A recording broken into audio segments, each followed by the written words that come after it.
ಕರ್ಕಾಟಕ ರಾಶಿಯಲ್ಲಿ ಜನಿಸಿದಂತವರಿಗೆ ಯಾವ ತರದ ಬಿಸ್ನೆಸ್ ಸೂಟೇಬಲ್ ಆಗುತ್ತೆ, ಯಾವ ಬಿಸ್ನೆಸ್ ಅವರಿಗೆ ಲಾಭವನ್ನ ತಂದುಕೊಡುತ್ತೆ ಅಂತ ನಾವು ನೋಡೋದಾದ್ರೆ, ಮೊದಲನೇದಾಗಿ ಬಂದು ಕರ್ಕಾಟಕ ರಾಶಿಯಾಧಿಪತಿ ಬಂದು ಚಂದ್ರಗ್ರಹ. ಇವರಲ್ಲಿ ಸ್ವಭಾವತಃ ತುಂಬಾ ಎಮೋಷನ್ಸ್, ತುಂಬಾ ಸಾಧು ಸ್ವಭಾವದವರು, ಬೇರೆಯವ್ರ ಭಾವನೆಗಳನ್ನ ಬೇಗ ಅರ್ಥ ಮಾಡ್ಕೊಳ್ಳುವಂತ ಮನಸ್ಥಿತಿಯವ್ರ ಇರ್ತಾರೆ.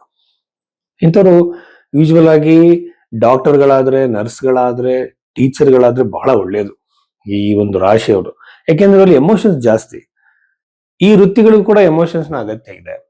ಮಕ್ಕಳನ್ನ ನೋಡ್ಕೊಳ್ಳಾಗಿರ್ಬೋದು, ಜೊತೆಯಲ್ಲಿ ಆ ಮಕ್ಕಳಿಗೆ ಅರ್ಥ ಆಗದೆ ಇರೋದನ್ನ ಅರ್ಥ ಮಾಡಿಸುವಂತದ್ದಾಗಿರ್ಬೋದು, ಇನ್ನ ವೈದ್ಯರಾದ್ರೆ ಪೇಷಂಟ್ಗಳನ್ನ ನಿಗಾ ವಹಿಸೋದಾಗಿರ್ಬೋದು, ಇವೆಲ್ಲ ಕೂಡ ಈ ಒಂದು ರಾಶಿಗೆ ಬಹಳ ಸೂಟೇಬಲ್ ಆಗುತ್ತೆ. ಆ ರೀತಿ ಅವಕಾಶ ಇಲ್ಲದೆ ನೀವು ಬಿಸ್ನೆಸ್ ಮಾಡಬೇಕು ಅಂತ ಡಿಸೈಡ್ ಆಗಿದ್ದಾಗ ಯೂಶುವಲ್ ಆಗಿ ಸ್ಕೂಲ್ಗಳು, ಇನ್ಸ್ಟಿಟ್ಯೂಟ್ಗಳು, ಎಜುಕೇಶನ್ ಇನ್ಸ್ಟಿಟ್ಯೂಟ್ಗಳನ್ನ ಮಾಡಿದ್ರೆ ಬಹಳ ಒಳ್ಳೆಯದು.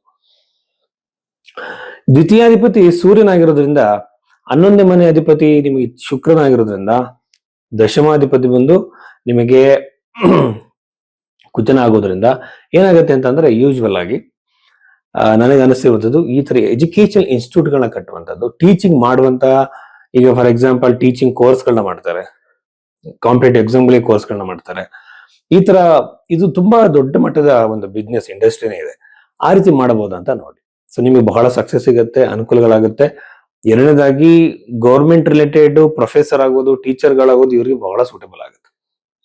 ಇನ್ನು ನಿಮಗೆ ನಾವಿನ್ನು ಬೇರೆ ವಿಡಿಯೋಗಳಲ್ಲಿ ಯಾವ ಎಜುಕೇಶನ್ ಲೈನ್ ಮಾಡಿದ್ರೆ ಸಕ್ಸಸ್ಫುಲ್ ಸಿಗುತ್ತೆ ಅಂತ ನಾವು ಫಸ್ಟ್ ಅಲ್ಲಿ ನೋಡ್ಬೇಕಾಗತ್ತೆ. ಸೊ ನಾನು ಯೂಶುವಲ್ ಆಗಿ ಹಸ್ತರೇಖೆಗಳನ್ನು ನೋಡ್ತೀನಿ. ಅಟ್ ದ ಸೇಮ್ ಟೈಮ್ ಒಂದು ರೀಸೆಂಟ್ ಆಗಿ ನಾವು DMIT ರಿಪೋರ್ಟ್ ಕೂಡ ಕೊಡ್ತಾ ಇದೀವಿ. ಅದರಲ್ಲಿ ಯಾವ ಪ್ರೊಫೆಷನಲ್ಗೆ ಇವರು ಸೂಟೇಬಲ್ ಆಗುತ್ತೆ, ಇವ್ರ ಪರ್ಸನಾಲಿಟಿ ಅಂತ ಗೊತ್ತಾಗುತ್ತೆ.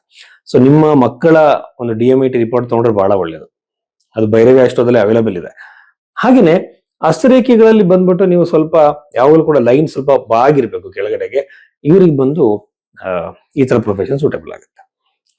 ಇನ್ನ 11ನೇ ಮನೆಯವರಿಗೆ ಶುಕ್ರನಾಗಿರೋದ್ರಿಂದ ಬಟ್ಟೆಗಳು, ಲಿಕ್ವಿಡ್ಗಳು, ಸುಂದರವಾಗಿರುವಂತಹ ವಸ್ತುಗಳನ್ನ ಮಾರುವಂಥದ್ದು, ಮನೆಗೆ ಇಡುವಂತಹ ಫ್ಯಾನ್ಸಿ ಐಟಮ್ಸ್ ಗಳನ್ನ ಇಡುವಂತ ಬಿಸ್ನೆಸ್ ಗಳನ್ನ ಮಾಡುವಂತವ್ರು, ಇದು ಬಹಳ ಚೆನ್ನಾಗಿ ಬರುತ್ತೆ. Any liquid related business. ಈಗ ಕೆಲವರು ಫ್ರೂಟ್ಸ್ ಅಂಗಡಿ, ಜ್ಯೂಸ್ ಅಂಗಡಿಗಳನ್ನ ಮಾಡ್ತಾರೆ, ಬೆವರೇಜಸ್ ಗಳನ್ನ ಮಾಡ್ತಾರೆ. ಇದೆಲ್ಲ ಕೂಡ ಈ ಒಂದು ಬಿಸ್ನೆಸ್ ಅಲ್ಲಿ ಬರುತ್ತೆ.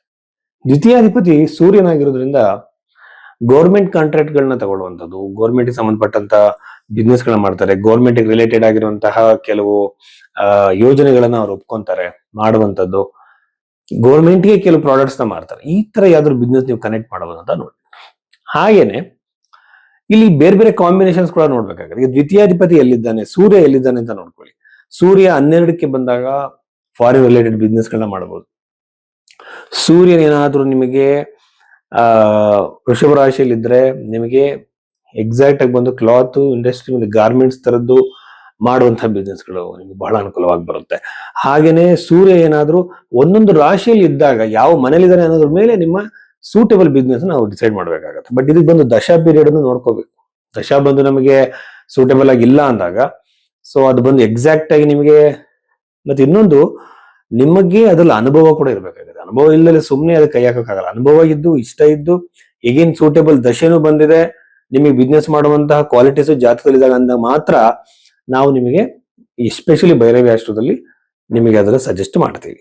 ಸುಮ್ಮನೆ ನೀವು ರಾಶಿ ಇದನ್ನ ತಗೊಳ್ಳಿ, ಯಾವ ಕಾರಣಕ್ಕೂ ನಾವು ಅದನ್ನು ಸಜೆಸ್ಟ್ ಮಾಡೋದಿಲ್ಲ. ಭೈರವಿ ಆಶ್ರಮ ಉದ್ದೇಶ ಅದಲ್ವೇ ಅಲ್ಲ. ನಿಮಗೆ ಸತ್ಯವಾಗಿರುವಂತಹ ಮಾರ್ಗದರ್ಶನ ಸಿಗ್ಬೇಕಾಗಿರೋದೇ ಭೈರವಿ ಆಶ್ರಮ ಉದ್ದೇಶ. ಸೊ ಇಷ್ಟು ವಿಚಾರಗಳು ಕರ್ಕಾಟಕ ರಾಶಿಗೆ ಸಂಬಂಧಪಟ್ಟಿದ್ದು.